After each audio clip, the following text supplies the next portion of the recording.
আজকে আমি বানাচ্ছি মাটন বিরিয়ানি। এখানে 1 কেজি মাটন আছে, আর এখানে টক দই আর লবণ দিয়ে এটা ম্যারিনেট করে রেখেছি। বাকিটা চলো দেখে। এখানে আলুগুলো নুন আর হলুদ দিয়ে লাল লাল করে ভেজে নিয়ে রেখে নিয়েছি। তেলটা গরম হয়ে গেছে, এবার পেঁয়াজগুলো ছেড়ে দেবো। পেঁয়াজটা লাল লাল হয়ে গেছে, এবার এটা আদা পেস্ট, রসুন পেস্ট, কেটে রাখা টমেটো,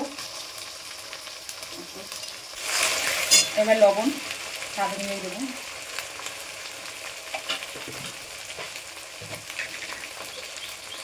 হলুদ, লঙ্কার গুঁড়ো কটা দেবো? এই দেবো, আমরা তো ঝাল কম খাই ওই জন্য। এটা হচ্ছে ধনিয়ার গুঁড়ো,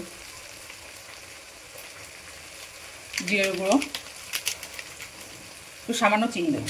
চিনি চিনি দিলে ফ্লেভারটা ভালো আছে। হ্যাঁ, দেখতে কালার ভালো আছে, কালার ভালো, খেতেও ভালো হয়। মশলাটা কষানো হয়ে গেছে, তেল ছেড়ে দিয়েছে মশলাটা থেকে। এবার মাটনগুলো দিয়ে দেবো।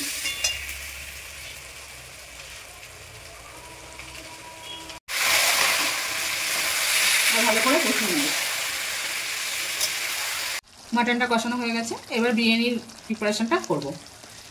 এই বাটিটার মধ্যে দুধ দিয়ে, এর মধ্যে কেশর দেখতেই পাচ্ছেন, এই যে কেশরগুলো দেখা যাচ্ছে, কেশর দিয়ে, আর এটা গোলাপ জল, মিঠা আতর আর কেওড়া জল সব মিক্সড করে রাখা। এটা হাঁড়িটার মধ্যে মাটন আর আলু দিয়ে দিয়েছি। এবার এটার মধ্যে আপনাদের ওই বিরিয়ানি মশলাটা দিয়ে দেবো। বিরিয়ানি মশলাটা দিয়ে দিচ্ছি, অল্পই দেব যেহেতু অল্প করে করছি। এবার রাইসগুলো দিয়ে দেবো।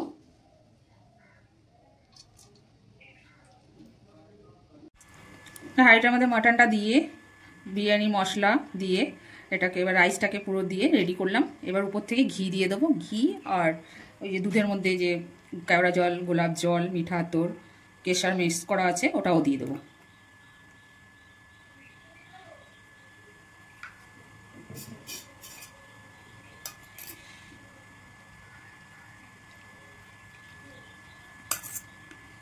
আর সাইডে আটা দিয়ে ঢাকনাটাকে আটকে দেবো।